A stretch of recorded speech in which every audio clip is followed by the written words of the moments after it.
नमस्कार दोस्तों।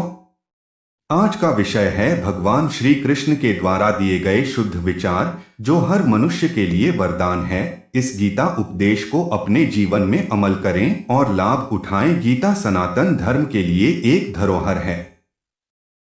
इंसान हमेशा अपने भाग्य को कोसता है, ये जानते हुए भी कि भाग्य से भी ऊंचा उसका कर्म है जो उसके स्वयं के हाथों में है। एक बेहतरीन इंसान अपनी जुबान और अपने कर्मों से ही पहचाना जाता है, वरना अच्छी बातें तो दीवारों पर भी लिखी होती है। श्री कृष्ण कहते हैं, अकेले कमाते हो और पूरा घर खाता है तो घमंड मत करना, ऊपर वाले को धन्यवाद कहना कि इस भले काम के लिए भगवान ने आपको चुना है। इच्छाओं के अनुरूप जीने के लिए जुनून चाहिए, वरना परिस्थितियों तो सदा ही विपरीत रहती है। कहीं ना कहीं कर्मों का डर है, नहीं तो गंगा पर इतनी भीड़ क्यों है। जो कर्म को समझता है उसे धर्म को समझने की जरूरत ही नहीं। पाप शरीर नहीं करता, विचार करते हैं, और गंगा विचारों को नहीं, सिर्फ शरीर को धोती है। गीता सार, जो तुम्हारी बुराई करते हैं वो करते रहेंगे, चाहे तुम अच्छा कर्म करो या बुरा, इसलिए शांत रहकर अपना कर्म करते रहो। निंदा से मत घबराओ, निंदा उसी को होती है जो जिंदा है, करने के बाद तो सिर्फ तारीफ ही होती है। कलयुग चल रहा है, इसलिए ये विचार दिल से निकाल दीजिए कि बिना मतलब के कोई आपसे रिश्ता रखेगा, अपने पास ऐसा जरूर कुछ बचा कर रखिए कि लोग उसे पाने के लिए आपसे जुड़े रहे। खुद को खाली मत होने देना, क्योंकि लोग खाली चीज को कचरे के डिब्बे में डाल देते हैं। एक छोटी सी कथा है। एक छोटा सा बच्चा अपने दोनों हाथों में एक एक संतरा लेकर खड़ा था। उसके पापा ने मुस्कुराते हुए कहा कि बेटा, एक संतरा मुझे दे दो। इतना सुनते ही उस बच्चों ने एक संतरा को दांतों से कुतर लिया। उसके पापा कुछ बोल पाते कि उसके पहले ही उसने अपने दूसरे संतरा को भी दांतों से कुतर लिया। अपने छोटे से बेटे की इस हरकत को देखकर बाप ठगा सा रह गया और उसके चेहरे पर मुस्कान गायब हो गई थी। तभी उसके बेटे ने अपने नन्हे हाथ आगे की ओर बढ़ाते हुए पापा को कहा, पापा ये लो, ये वाला ज्यादा मीठा है। शायद हम कभी कभी पूरी बात जाने बिना निष्कर्ष पर पहुंच जाते हैं। किसी ने कभी खूब कहा है, नजर का ऑपरेशन तो संभव है पर नजरिया का नहीं। फर्क सिर्फ सोच का होता है, वरना वही सीढ़ियां ऊपर भी जाती है और नीचे भी आती है। क्यों रोते हो मन का न होने पर, जो लिखा है वो होकर रहेगा। एक रास्ता बंद करने से पहले भगवान 10 रास्ते खोल देते हैं।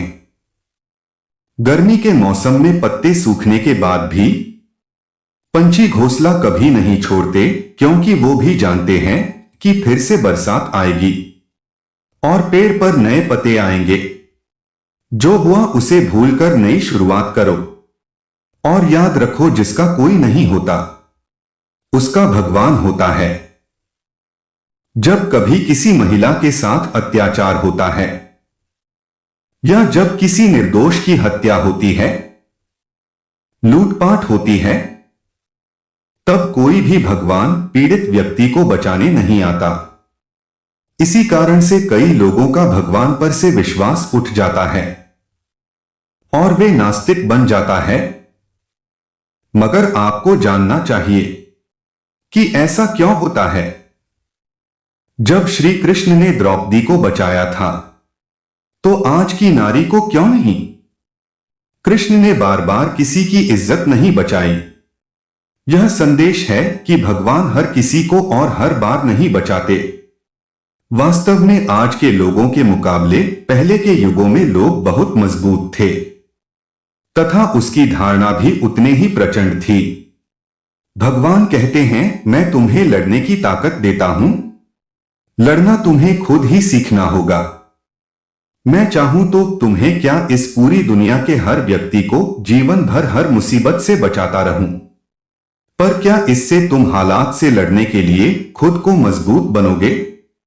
क्या इससे तुम्हें वीरता आएगी? अपने बुरे हालातों से टक्कर देने के लिए तुम्हें खुद को ताकतवर बनना होगा। मुझ पर रखो विश्वास, तुम्हें लड़ने की केवल प्रेरणा देगा। यही कारण से कोई भी देवी देवता किसी को भी बचाने नहीं आता।